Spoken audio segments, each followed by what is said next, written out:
Сайн байцгаана уу? Суурь эсгүүр байгуулах зааварчилгааны 2 дугаар хэсэг болох Ингрийн эсгүүрийн талаар видео манд бэлэн боллоо. Ингрийн эсгүүрийг хийхээ өмнө бид өмнөх авсан биеийн хэмжээс дээрээ нэмээд цээжний өндөр болон Ингрийн уртын хэмжээг авч өгнө. Авсан бүх хэмжээнүүдээ мөн тооцооллын аргаар бодож гаргаад үүнийхээ дараа цаасан дээр байгуулалтаа хийж эхэлнэ. За А цэг болон CD цэгүүд маань арын эсгүүрийн А болон CD цэгүүдтэй ижилхэн хэмжээтэй учраас арын эсгүүрийнхаа цаазыг зэрэгцүүлж тавьж агаад A болон CD цэгнүүдэд тэмдэглэж өгнө.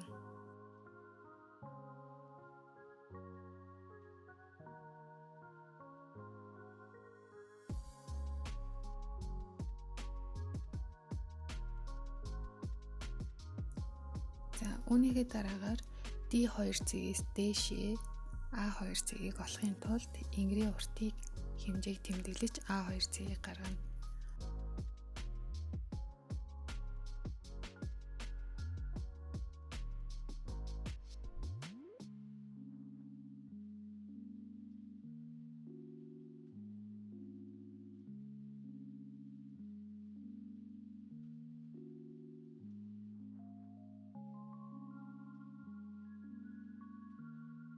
A2 цэгээс B2 цэгийг олохын тулд цээжний тойргийг 12-д хувааж 1 см-ийг нэмснээр минийх 8 см гарсан энд B2 цэгийг тэмдэглэнэ. B2 цэг маань цахны ухлаацсны бүний хэмжээ юм а. D2 цэгээс D2 цэгээс E2 цэгийг олохын тулд бүслэгийн шугамаас доош өгзөгний шугам хүртэлх зайг тэмдэглэж өгнө. A2 цэгээс зүүн тийш G1 цэгийг олохын тулд цээжний тойргийг 12-д хувааж минийх 7 см гарсан байгаа.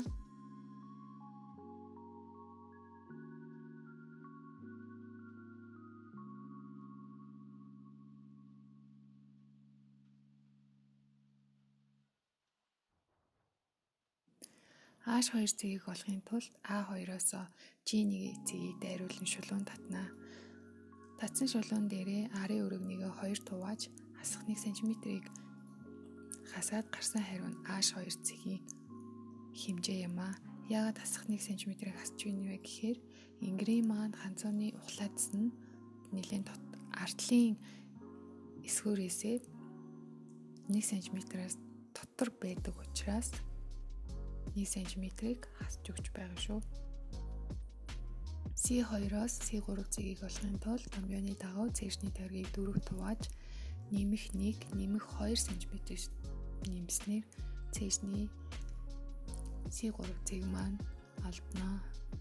D2-оос D3 цэгийг олохдоо бүслэгийн тойргийг 4-т хувааж нэмэх нь 1 см, нэмэх нь 1 см, нэмэх нь 3 см гэсэн томьёогоор бодож D3 цэгийг олно.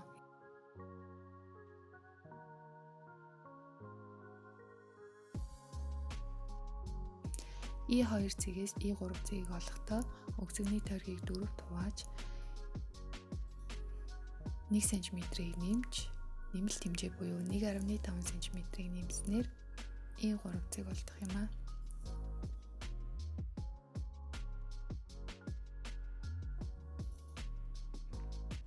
За эдгээр олдсон C3, D3, E3 гэсэн цэгүүдээ бүгдийг шулуунаар холбоно. Ингэж холбогдтоо мөн адил арын эсгүүрийг хийсэн шиг D3, E3 цэгийг жоохон гүдийлгэж холбож өгөөрэй.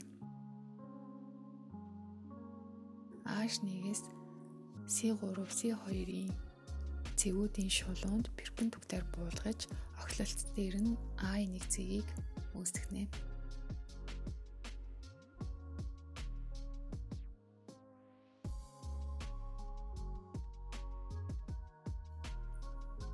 Дараа нь H1 цэгээс доошоо тогтмол тоо буюу 7.5 см-ийн зайд L2 цэгийг олно.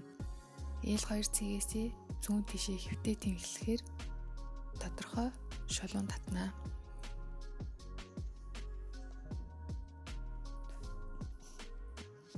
G1 цэгээс L3 цэгийг олохын тулд арын мөрний уртын хэмжээгээр таслаж L4 цэгийг тэмдэглэнэ.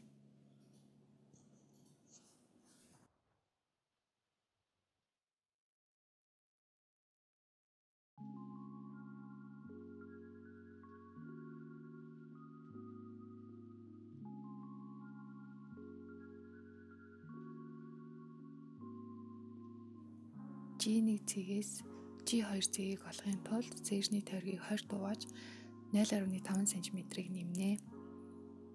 Гарсан хариугийн G1 цэгээсээ шулууны дагуу хэмжиж аваад энд G2 цэг үүсэх юм а. G2 цэг олдсон шулуун дээрээ перпендикулаар татаад 1.6 см-т тогтмол тоо буюу 1.6 см-ийг тэмдэглэн тэр нь G3 цэг байх болно.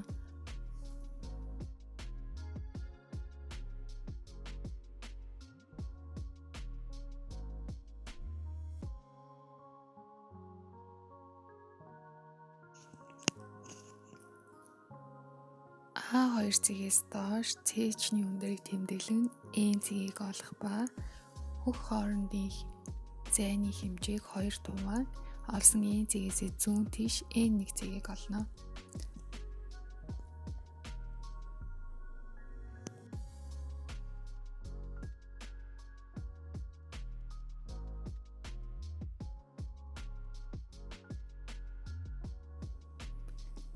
N1 цэгээ G3 цэгтэй шулуунаар холбоно.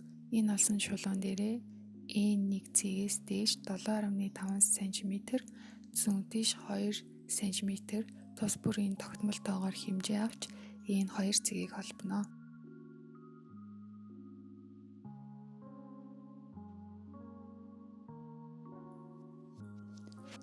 N1-ээс N1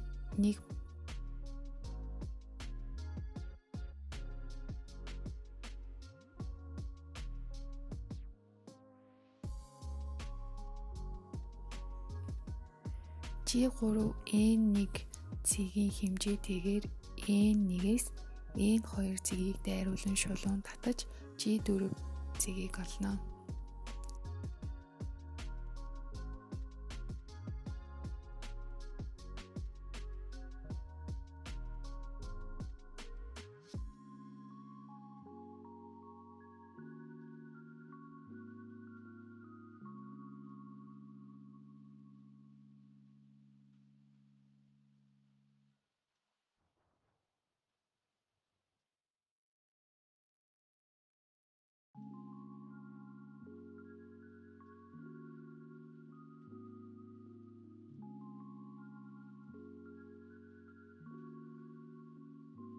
Ингэрийн хүүхний танаасыг хааж G3, G4 цэгүүдийг давхцуулан мөрний шугамыг үргэлжлүүлэн зурж арын мөрний налуу шугамын хэмжээтэй тэнцвүүгээр тасалж L3 цэгийг олно.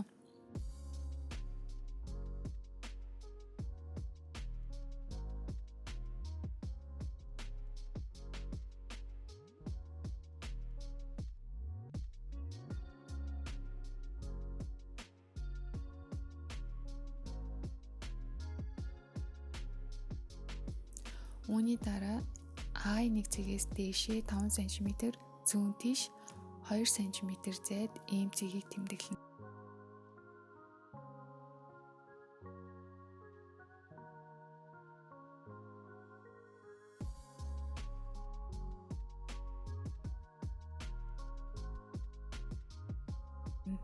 L3, M, C3 цэгүүдийг лекалын шугамаар холбож хандсан ухлаацыг гаргана.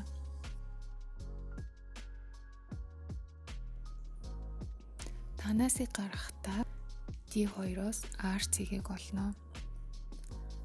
D3, D2 шулуун дээр гарсан R цэгээ перпендикулаар татаж E1 цэгээс доош 2 см-ийн зайд R1 цэгийг олж R цэгээс доошоо 10 см-ийн зайд R2 цэгийг олно. Мөн адил арын эсгүрийг хийсэн танаастай адил танаасны 3 см-аар R цэгийн хоёр талд 1.5 см-аар тус бүр зурж R3 болон R4 цэгүүдийг олон танаасны гурвалжинг нийлүүлэн зурж өгнө. G1-ээс доош шулуун татаж B2 цэгээс зүүн дэш шулуун таталж огтлцсон цэг дээрээс A2 цэг рүү шулуун татаж гарсан шулуун дээр цээжний тойргийг 14-т хувааж 0.5 см-ийг нэмээд минийх 6.5 см гарсан үүнийгээ A2-оос 6.5 см-ийг хэмжиж гарсан цэгийг огтлцуулан G1 болон B2 цэгийг лекалийн шугамаар холбож цахны ухлаацтыг гаргасан байгаа.